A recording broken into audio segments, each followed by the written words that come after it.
preach hizi notes kwa Kiswahili. So leo please mtanisamehe. Bwana asifiwe. Na church msinipige fine. Amen. We still have the grace to go on. So we were going to talk about investment. Tell your friend, investment. And to every investment there is a return. Kulikuwa na a person alikuja hapa Kakamega, walikuwa wanafanya, they came up with an idea. I think that man is very smart, and that man is very smart because alikuja up na idea of getting more than 300 million, lakini kutumia watu wenye hawana. Kumukagundua watu wenye wanajifanya hawana wako na kitu. Unakutana na mpendo, unamwomba nisaidie 50,000, anakuambia mpendo kumekauka. Alafu after 20 days unakutana naye akipiga nduru ameibiwa 500,000. Unaambia sasa nilikuomba 50,000 ukaniambia hakuna. So this situation will happen hapa Kakamega when I was still young. This guy alikuja with a very good idea. The idea was good.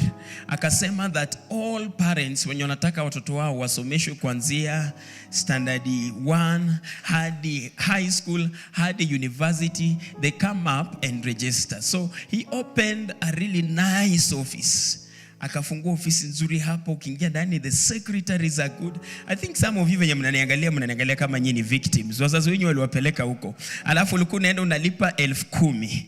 Ukishalipa 10,000 mtoto wako atasomeshwa kuanzia grade 1 mpaka university, that they had scholarships kutoka Canada ama Australia, I don't remember. Na hapo mahali wazazi walikuwa wamejaa. It was full of parents, full of kids. I remember even my mother was a victim. Alitupeleka wakatuchukua si wote, walikuwa nalipa 10,000. And do you know what, ladies and gentlemen, I think over, my numbers might be wrong, but I think over 60,000 people, above 60,000 people registered with 10,000.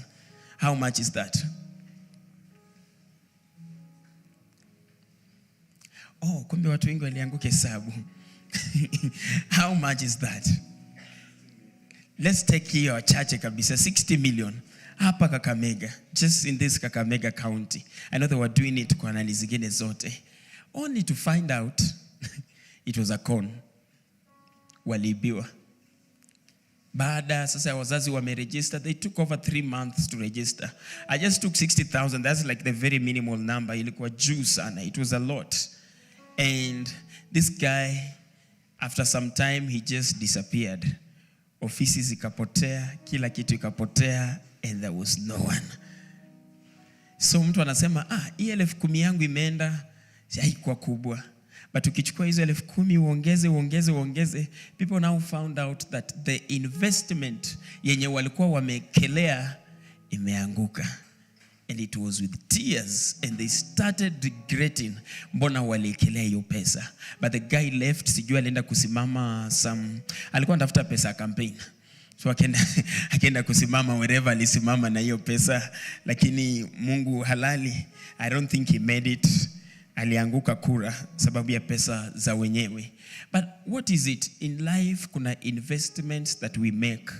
There are places we go, you invest money, and you believe that after you've invested money, you will get a return. That is the part of life yenye tunaishi. We believe in investments. If somebody anakuambia, what is the safest way of making sure that your future is guaranteed when you get old? You will look at some of the investments zenye umeka. And investment is not a new thing. Investment started with Jesus Christ. During his days, he was even saying a story that a man was given 10, there was another was given 5, there was another one who was given 3, and the first one invested, the second one invested, the third one took it na kapanda. But then Christ was saying that whatever you invest in can still grow, even hata kama inaenda kuanguka. But there is one point that he taught us, that there is a place you can invest, and that place ukekeza hapo mahali you'll never go wrong. And that place that he said, the 2 investments, the first investment that you'll make is actually prayer. Prayer is unto man. It is an investment that we make. Why? Because number 1, prayer is the highest law on earth. prayer is the highest law on earth. We were looking at Cornelius last Sunday, and this is just an extension ya maisha ya Cornelius. Tunaambiwa kwamba Cornelius was a Gentile. Because he was a Gentile, the Jews hawakutaka Gentiles to be part of the inheritance. It's not that there was not an open door. There was an open door. Mlango ulikuwa ushafunguliwa, because the Bible says that grace has appeared unto all men. It means that grace had appeared to both the Gentiles and grace had appeared to Jews. But now the door was closed that the Gentiles could not access. Now this man Cornelius, we learned about him last Sunday, and we heard that Cornelius had 4 things. And the first one that he had was he was a devout man. Thank you. The second thing he feared God. The third thing, he was generous. And then he was a man of prayer. And now we want to see, I know last Sunday we tackled a lot on the generosity part of it. But today I want us to dig deeper and see this man made an investment kwa maombi. Tell your friend, prayer is an investment. Now turn to the other one that looks to be smiling. Tell them prayer is an investment. Now turn to that one that has not prayed for the last 1 week and tell them prayer is an investment. Oh, kumbe kuna wenye hawajaomba the whole week. Mungu tusaidie.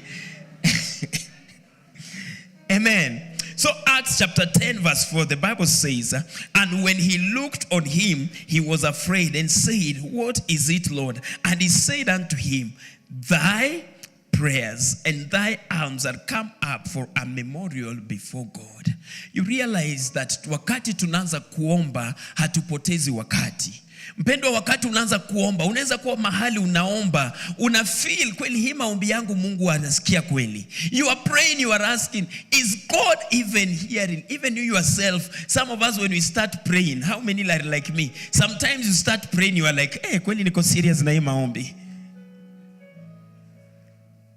I told you of a guy alikuanga hapa, sijui alikuanga na Holy Ghost fire ama alikuanga na ugali fire, because tulikuwa tunaanza kuomba, we start praying, and it was prayer and fasting.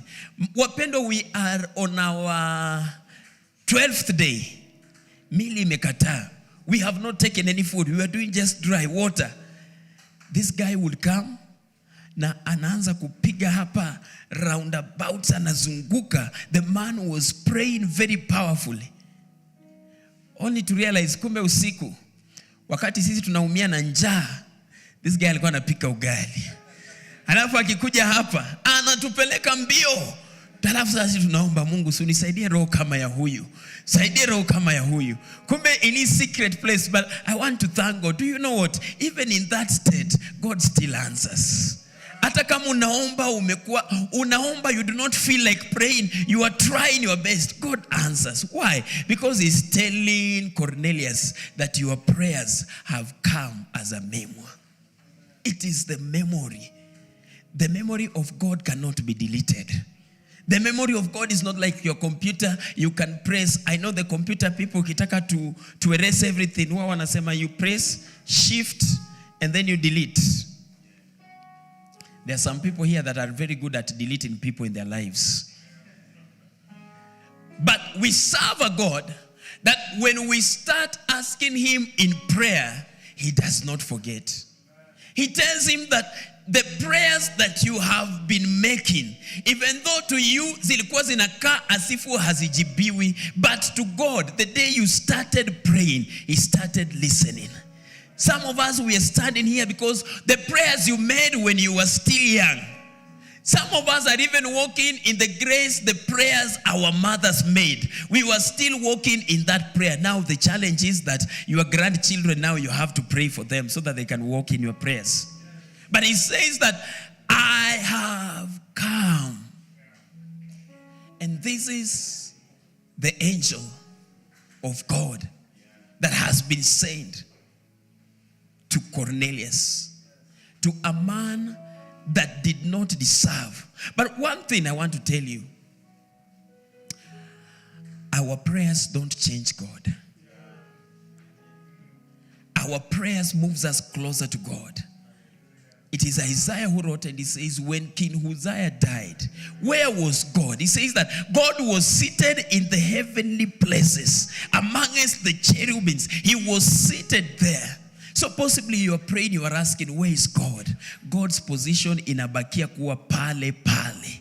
Mungu huwa habadiliki, binadamu ndio huwa anabadilika. Kwa hivyo tukianza kuomba, tunaanza kujisongesha karibu na mapenzi ya Mungu. Prayer moves you, it does not move God. But then the angel of the Lord comes and he says that since the day you started praying, and is a reflection of Daniel chapter 9 verse 23, at the beginning of thy supplication. Look at that.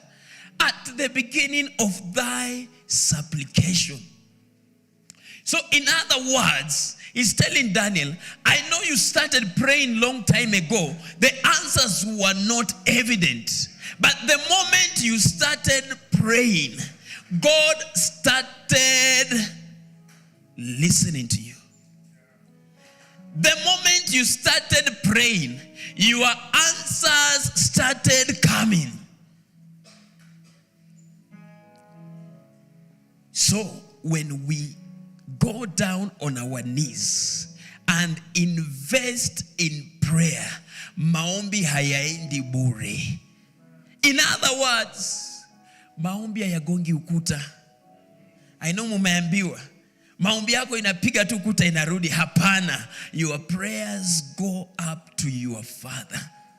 Because all the religions, it is only Christians that identify God as a Father. Other religions do not. There is no other religion that calls God Father. And who taught us this? Alikuwa Kristo alitufunza. Akasema God is your Father. Na akasema as evil as you are, if your child asks for bread, how can you give him stone? Or give him fish? Or give him a snake in place of fish? That's how evil we are. But we cannot do that. But how is God, the Holy One? How will he answer your prayers? Mpendo, wakati unapiga magoti kuomba, it is not in vain. Wakati unapata nafasi kuomba, acha niseme hivi, do not pray during your free time. Some of us wanasema siku yenye nitapata nafasi nitaomba, my free time. No. Prayer should be part of your schedule. Prayer should be in your program. Because every investment made has time in it. There is something called time factor in every investment. And time is very unforgiving. You can lose your suit, you'll get it. You can lose your house, utaipata. You can lose your hair, ukwe na kipara kama mimi, kuna chemicals wameleta, you put nywele inamea. You can do every extension to get anything you've lost. But there is one thing you can never get back, and that is time. So once that time goes, you never recover time. That is the unforgiving nature of time. Once it is gone, it is gone. Huwezi ipata tena. But when you start investing in prayer, look at what Daniel said. The angel of God is talking to Daniel, and he's saying that at the beginning of supplications, the commandment came forth, and I am come to see thee, for thou art greatly beloved. Therefore understand the matter and consider the vision. I don't want us to stretch up to there, but I want to look at your place in Yenasema. The commandment was given. The commandment was given. You know, when we pray, we go to God and we ask him. Now, when God says yes, that yes is not an answer. Don't lose me. That yes is not an answer. That yes is a law. So wakati tunaenda kumwomba Mungu, hatuendi kumwomba atujibu. Wakati tunamwomba Mungu, wakati anapeana, Mungu hupeana sheria. Do you know why it is a law? It's not an answer. When you come with a law from the king, everything must bow down to that law. So this is why wakati unaomba mpendwa na Mungu anakupatia sheria, chenye unakuja nacho sio majibu, ni sheria. Kwa hivyo chochote chenye uta encounter lazima kitii hiyo sheria. That's why he told Isaac, I know it is a dry season, but because I have told you, I have given you a law, plant right now, you will get 100-fold. Now, that law does not obey the dry season. Am I speaking to somebody today? Your answers do not obey anything on earth. There is nothing that is greater than your answer, because the answer is from the king. Mfalme amekupatia sheria. Kama kuna kitu chochote chenye kinazuia hiyo sheria, lazima kitatii. And when God releases the law into your hands, everything will have to be subject to that law. Amen. Prayer, look at the law. The law of prayer is the highest law in the universe. It can overcome all other laws by sanctioning them, or sanctioning God's intervention.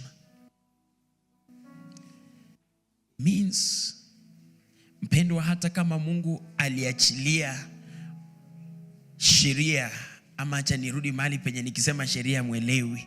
Kama Mungu ameachilia jibu kwa maisha yako, there is no other thing yenye inaweza kuja ikazuia hilo jibu lisikufikie. Hakuna nguvu zozote zenye zinaweza zuia hizo nguvu zisikufikie. Na kama kuna nguvu zenye zinazuia, which we are going to see hapa chini as we continue, prayer activates our gifts. Number 2 thing why we pray, why it is an investment, is because there is an investment that has been made in us when we were born, but right now we can invest in prayer to activate that investment that God had put in our lives. Look at 1 Timothy 4:14. Neglect not the gift that is in thee, which was given thee by prophecy with the laying of hands.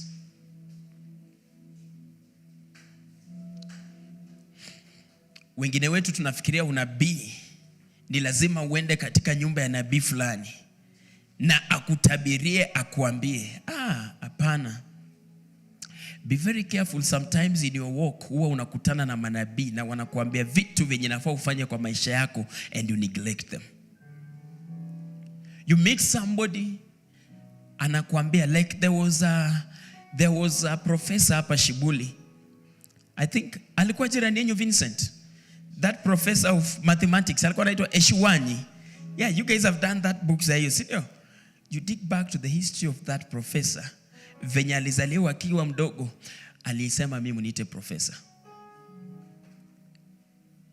And he was born in a very poor family.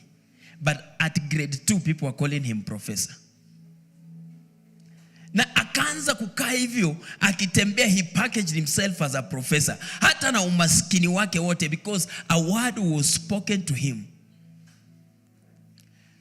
But how much more we, the children of the light, can turn out to be. That the word of prophecy that was spoken over your life, the word of prophecy that was spoken, the gifts that walikuambia you can do, it's not too late for you to achieve them.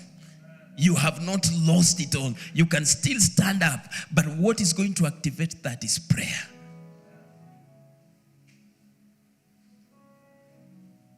A person who prays is dangerous to the enemy.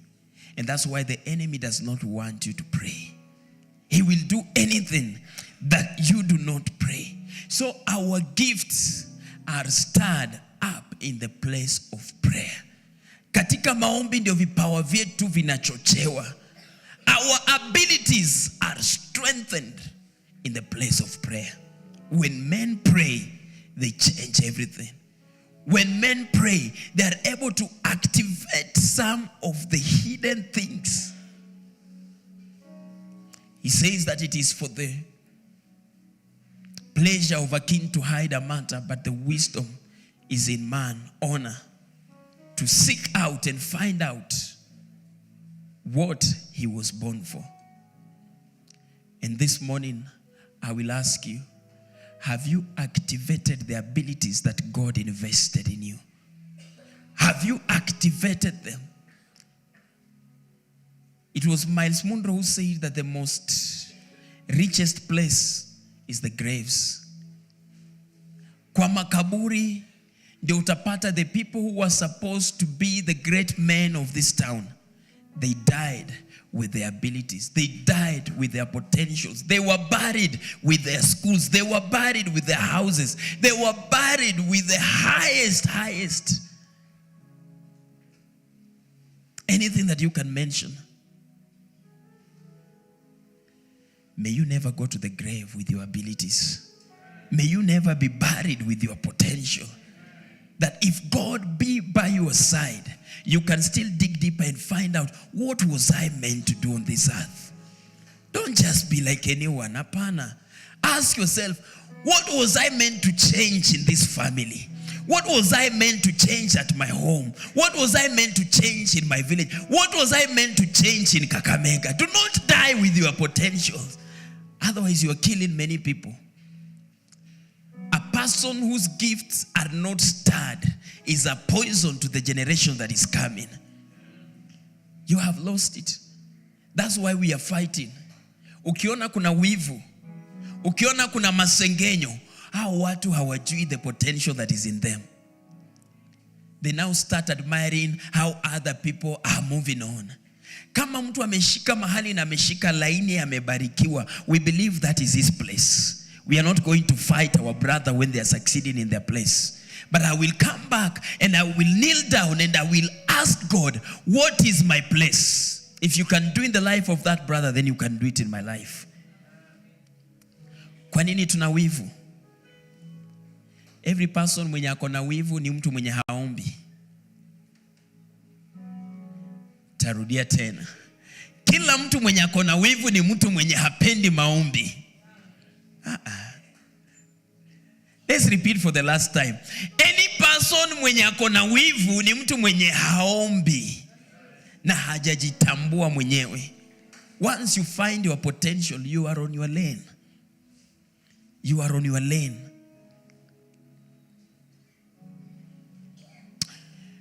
Number C, prayer actuates or actualizes God's plan in our lives. I shared with the people this morning and I told them that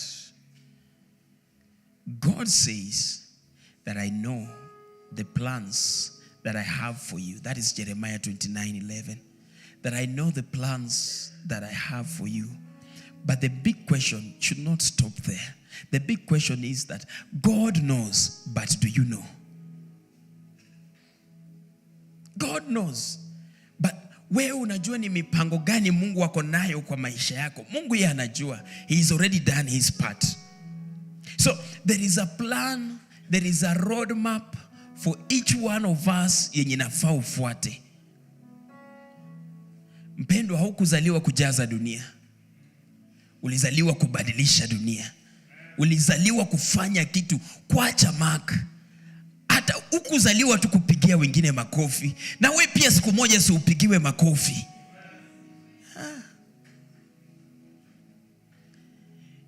Ukuzaliwa tu kucelebrate watu. Sipewe siku moja watu wa kucelebrate. Because you are following God's plan. He says that we were known, we were predestined. It means even before your mother knew your father, there was a plan for you. In fact, that is even late. He says that before the foundations of the earth. Hi. And mpendwa tukue serious. That before God created the earth, kabla aumbe bingu, alikuwa na mpango sababu ya maisha yako. Hey, we'll stop being lazy. We rebuke laziness in Jesus' name.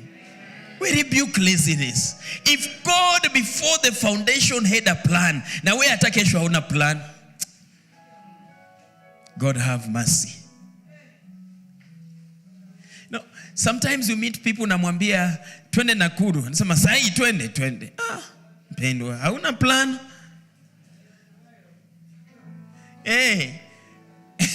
Anasema nayo twende. Hapana, no. Have a schedule in your plan. Watu wenye hawana mpango ni watu wenye hawaombi. Impromptu. So God has a plan. Look at Acts 10:19. The Bible says, while Peter thought on the vision, the Spirit said unto him, behold, 3 men seek thee. Arise, therefore, and get thee down, and go with them, doubting nothing, for I have sent them. Hey. What is happening hapa? Peter knows that the inheritance of the Jews is Jesus living in them, which is the power of the Holy Spirit. But now, Roho Mtakatifu ameachiliwa sio kwa Wayahudi peke yao, but ameachiliwa pia kwa Gentiles.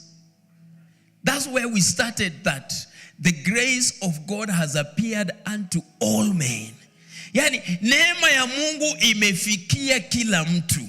Neema ya Mungu haiangalii unatoka wapi, unazungumza lugha gani, kwenyu ni wapi, whom are you connected to. No. The grace of God has appeared unto all men. Do you know, even in our churches, kuna watu wanaambiwanga wewe huwezi serve hapa. Hata kwa makanisa yetu kuna Wayahudi wamekaa ndani. Wamezoea kuambia wengine, hii hapa wewe haifai upite hapa. Full stop yako ni hapa umefanya makosa. Hao ni Wayahudi wamekaa katika makanisa yetu siku ya leo. But the grace of God has appeared unto all men. Imefikia walevi, imefikia wachawi, imefikia kila mtu. There is no one that cannot access this grace. It is there. Paul says, an open door has been set for me. But pray for me, because there are powers that are stopping me from going there. Mpendwa, God has a plan. But because he has a plan, does not translate that you will just walk into that plan automatically. You'll have to invest in prayer. Now, Cornelius understood this thing very well. Akaanza kuomba Mungu, akamwambia Mungu, I am also waiting for the infilling of the Holy Spirit. So wakati alianza kuomba, Mungu akatuma malaika akakuja. Kumbuka, Peter would not even talk to Cornelius because he was a Jew. But because of prayer, kwa sababu ya maombi, an angel was assigned to go and speak on behalf of Cornelius. Mpendwa, siku ya leo, when you kneel down to pray, kuna milango zenye hauwezi enda, but the angel of God can go there for you. Kuna mahali pengine penye wewe huwezi fika, but the angel of God can go there for you. There are some places that your name cannot be mentioned, but the angel of God can go there on your behalf. There is a situation that you can encounter today. You cannot solve that situation, lakini God can assign his angels to go there on your behalf. We serve a God. I told you hapa tukiwa campus, kulikuwa na trip ya kwenda Rwanda. Na wakati majina ya watu wa trip waliitwa, tukaanza kupiga masimu. Hai, anko, nitumie 200, nitumie 500, nitumie nini, because our prayers were limited. If you see mtu mwenye haombi, they have a limited vision. Very limited. Now, there was a brother alikuwa pamoja na sisi. Na yeye hakuwa anatuambia siri yake. Wakati tulipewa information tunaenda in 2 weeks time, yeye akamwezi siku 3 nafunga. I'm telling you, there are people wenye wanapigia watu simu, lakini kuna wenye wanapigia Mungu simu. Him alipiga simu mbinguni. Na believe it, wakati sisi tulikuwa tunaenda na gari, yeye alipata ya ticket. Alienda na ndege. Because maono yake ilikuwa makubwa yenye anko hawezi solve. Unajua sisi we are limited because of our vision. Our vision ni ndogo sana, that you cannot pray because your vision ni ndogo. Mtu mwenye haombi ako na vision kidogo. You should have a vision that will scare you and make you pray. Praise the Lord. How big is your vision? How big is your vision? What are you looking at? I usually tell people, have a vision that is bigger than your bank account. Amen. Have vision that is bigger than, unajua wengine wetu tuko na vision yenye inatoshea kwa M-Pesa. Pole.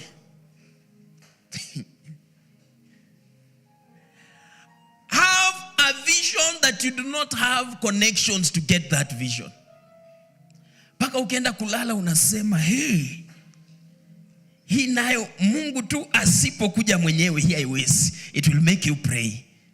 The reason why we are struggling to let you pray is because our visions ni ndogo. That is the investment that we can make. Because there is a place that divinity encounters humanity. You can decide to tap in the divine power of God and it will work for you. But still Mungu ni mwaminifu.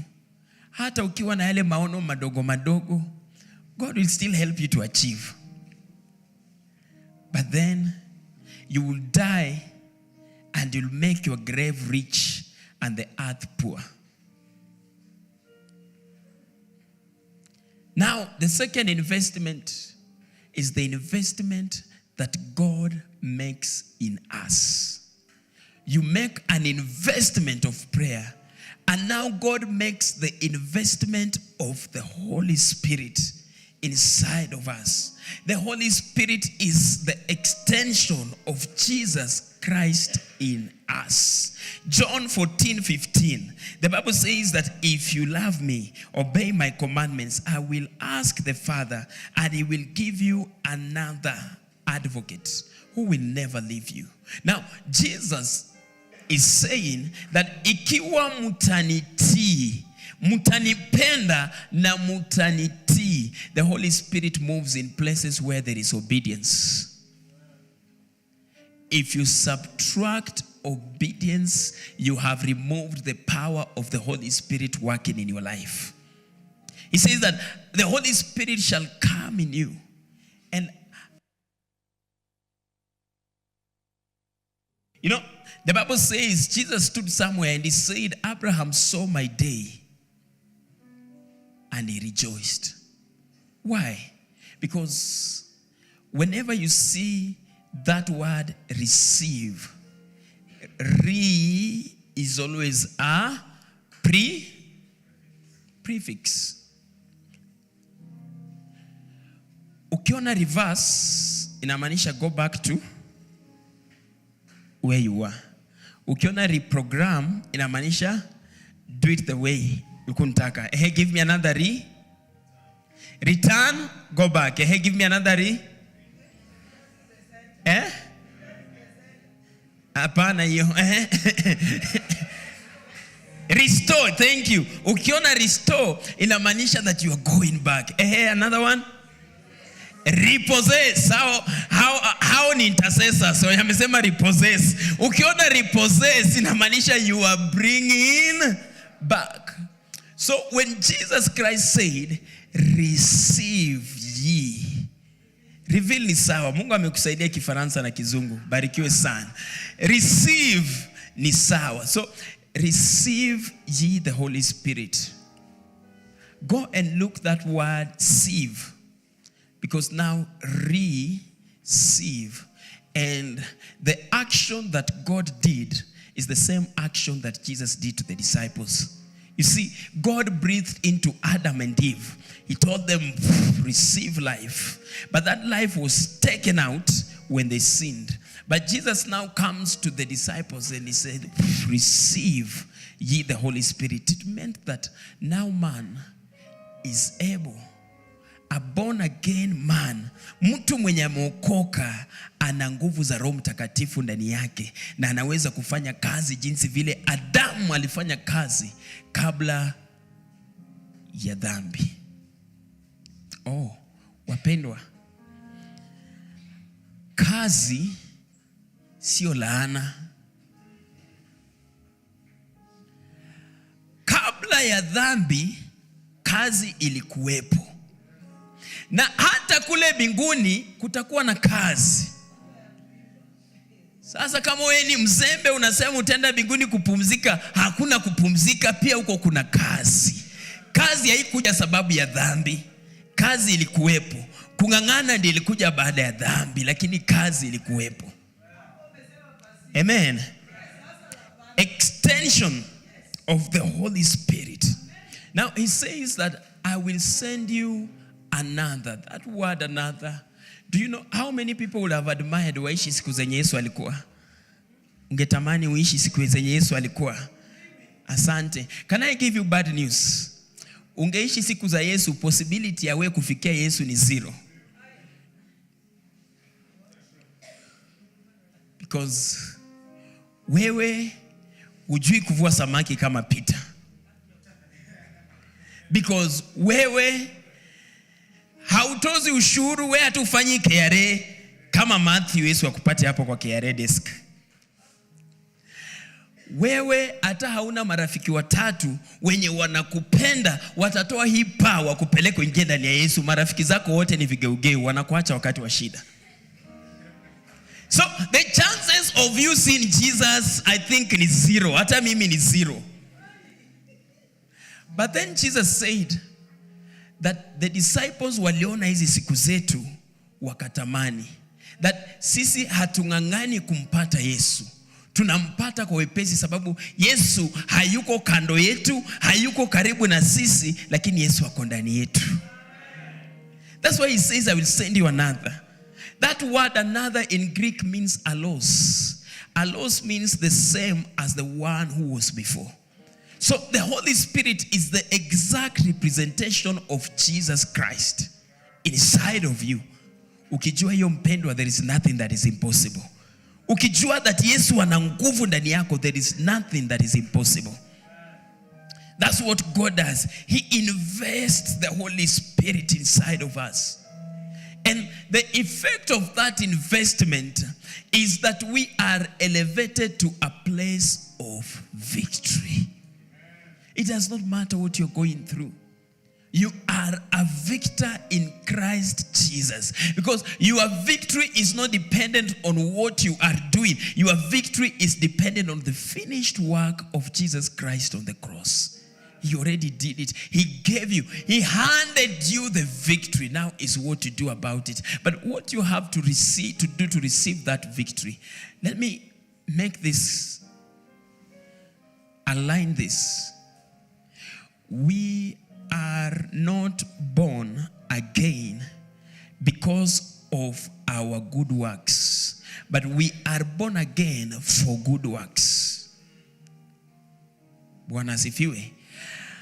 Hatujaokoka sababu ya matendo yetu mazuri, lakini tumeokoka tutende matendo mazuri. Amen. So when we stand up and tunaunda investment ya prayer, I want to tell you that prayer is the messenger that you can send ahead of you. Unaweza tuma maombi yako kwa miaka 10 yenye inakuja, and your prayer will go there and it will wait for you there. When you get there, you get favor. It's not because of your good dress, it's not because of your suit, but it's because of the prayer that you sent ahead of you. That's why the enemy does not want you to pray. That's why he is shielding you from prayer. You can protect your children that you do not have right now. You can send your prayer 20 years to come, and when your kids are there, they will walk into that prayer. There was a mother, mtoto wake alikuwa anamsumbua. Akaambia, the mother told him, hey son, utanikimbia mimi, lakini huwezi kimbia maombi yangu. Maombi yangu huwezi kimbia. Mimi utanikimbia, lakini my prayers zitakufuata. And we thank God for that. That prayer is the messenger that you can send ahead of you. And by the time you get there, your prayers will be waiting there for you. And they will have prepared a path for you. And you will walk into victory. May the Lord give you a praying spirit.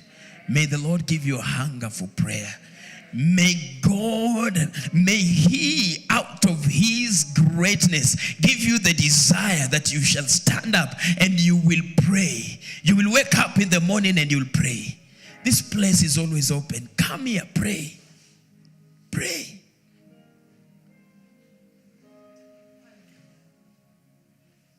There were people who come here, I would have shared with you testimonies. Oh, I know how to make you pray.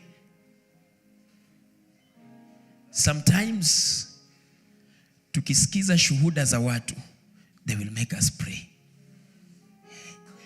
On this altar, I think we will take some Sunday and just pray and take some of the answers zenye watu wamepata hapa and put them there. You realize that people do not waste their time when they come here.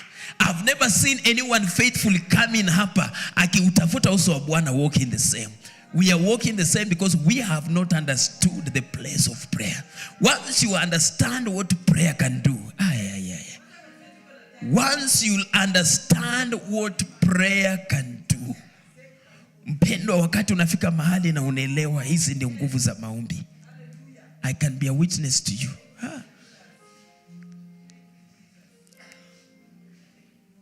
Sometimes kwa nafika hapa 3 in the morning for prayer and you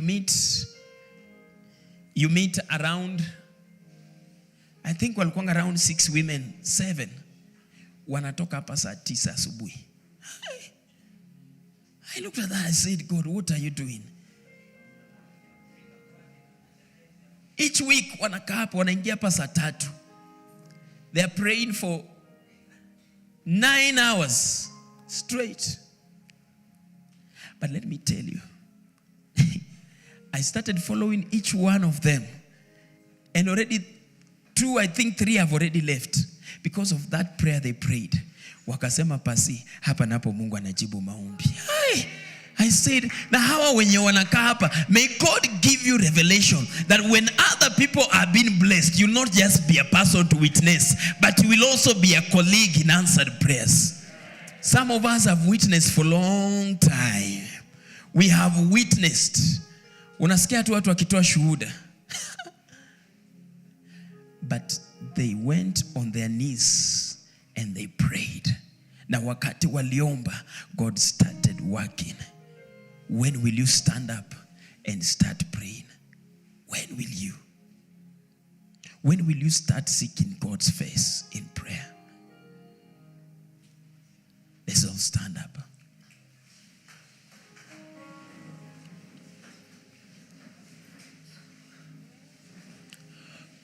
Omba, omba, utafute uso wa Bwana, aonaye kwa siri, atakujibu kwa wazi.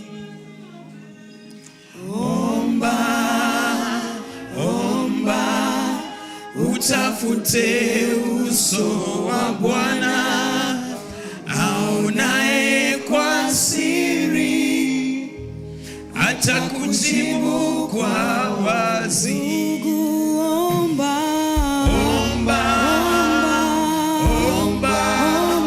utafute uso wa Bwana aonaye kwa siri, atakujibu kwa wazi. dada,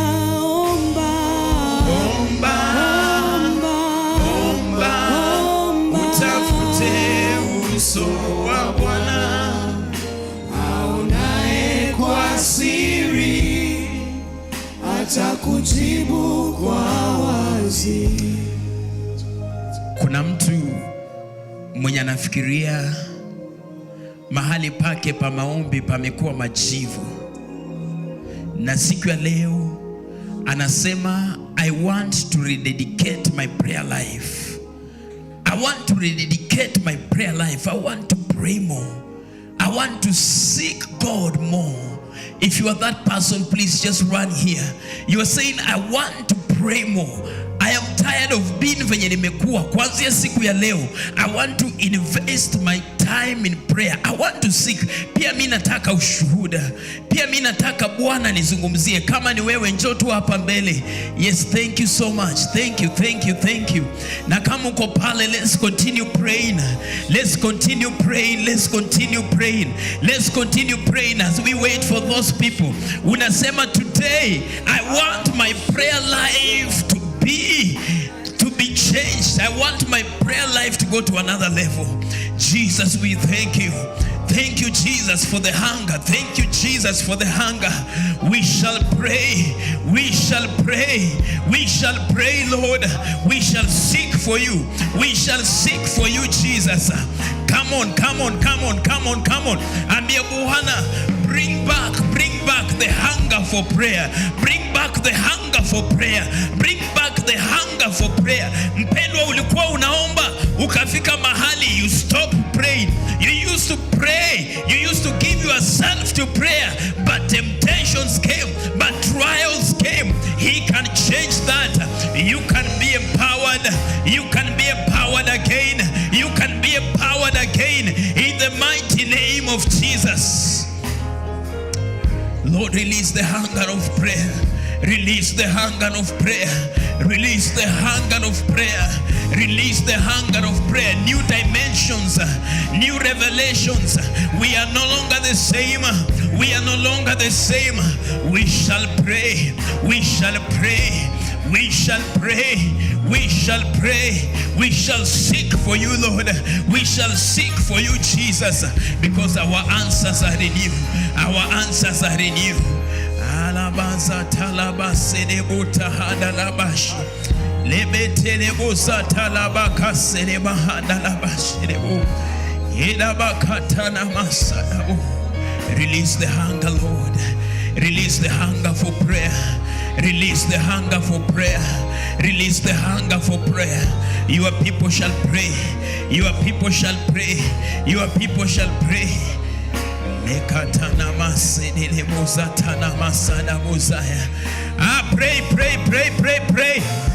Pray, because that is the only thing that we have.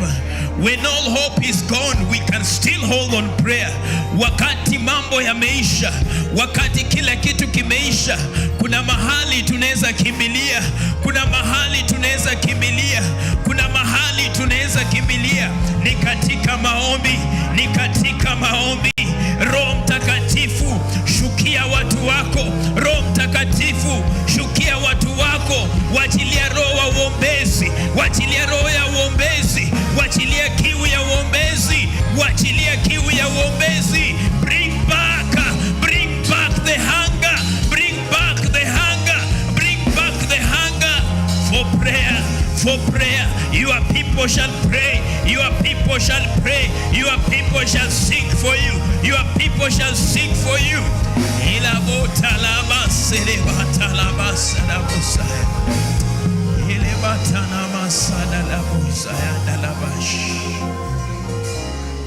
Thank you, Jesus. God is saying, I know we prayed it mara kwanza, but he's saying kuna mtu ako hapa umekuwa na mzunguko wa maisha, kitu kimekuwa kikikusumbua tu, you are still at the same place. You are still at the same place. You want to break through but you cannot. Unataka utoke hapo lakini unashindwa. Let's pray for you in the name of Jesus. Father, we speak against every cloud.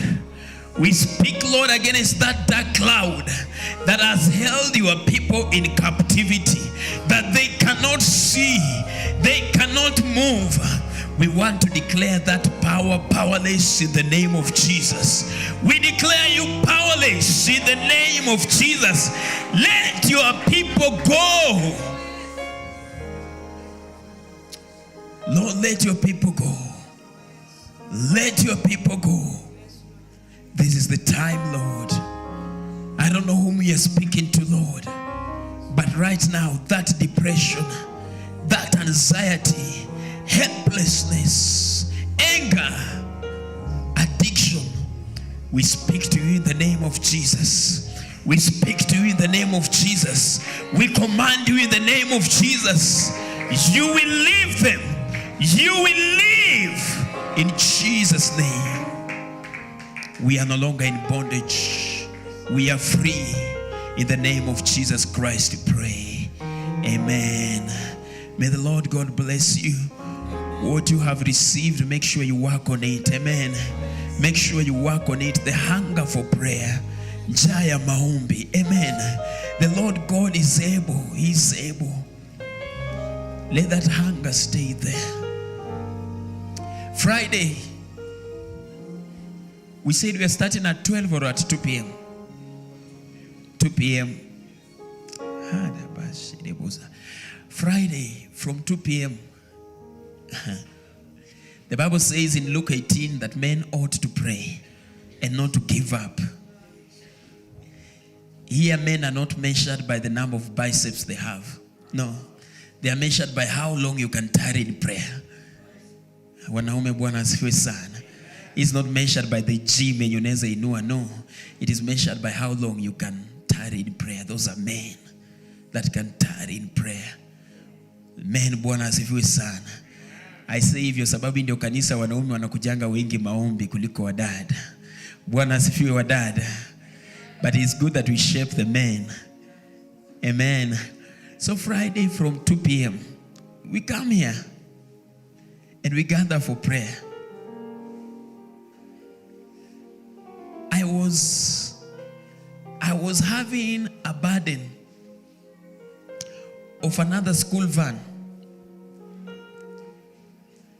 And I came here for prayer, to a 24-hour prayer. And I was mentioning. Do you know, 2 weeks later I received a phone call. There is somebody who wants to give a donation. Pray for his heart. I don't know this person. I don't know.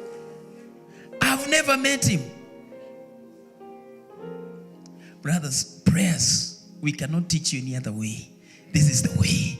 Ni magoti. Hapa. This is where you fight your battles. This, hapa. So Friday from 2 p.m. we are here. Na mpendwa huwa tunaenda paka Saturday saa 8. Amen. Watu wananiangalia wanasema saa 8. Yes, it's called 24-hour prayer. But this is what we do. We allow people to come in hours. The minimum hours zenye tunapatianga watu, but according to the way the Lord will lead you, not the. But we expect at least you tarry for 3 hours. Tarry for 3 hours this Friday. Tarry 3 hours. Kuna nyona kwa hapa for 10 hours. Hey, and see. One day was diagnosed with inaitwa ulcers. And when I went to the doctor, nimwambia kila time nisipokula nasikia, akapima akasema ni ulcers. Akasema now what you have to do, ukuna beba maziwa, usikuna kula sukuma. Kai, mimi najua kupika sukuma 10 different ways. Mtu ananiambia nisikule sukuma. I told God, Now, sasa hapa niwe na daktari, but don't do this. This was my own revelation. Don't do this, please, unless God speaks to you. Niambia Mungu sasa 3 days mimi sikuli. Na nikasema sababu hapa kuna temptation ya chakula, nikaenda mahali penye hakuna chakula. Sat there 3 days. I came back up to now, I've never suffered. Hiyo kitu hata sijui iko wapi. That is what prayer can do. Prayer. Wapendwa, there is power in prayer. There is power in prayer. Let's not give up in praying. Let's take our offering and tithes. If you came with it, I know we are late. Let's finish our service.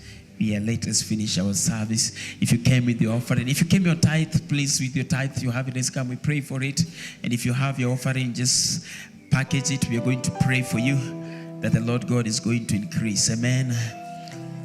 Thank you so much. If you came with your tithe, let's come pray for you. We dedicate it unto the Lord, and it shall be okay. Amen. Thank you. Thank you so much. Thank you. Hallelujah. Please be fast. Let's be fast. And if you have your offering, please raise it up. We are also going to pray for you. And the Lord God is going to bless us. Amen. Okay, just let's hold it. We pray together with you. Hallelujah. Father, we thank you. Silver and gold belongs to you. And you told us, let's bring our tithes and offerings into your place, Lord. This is the only way you've asked us to test you. And on behalf of these people represented here, we rebuke the devourer. We rebuke the devourer. Mifuko yao haitatoboka. Pesa zao sio za madaktari. Ni za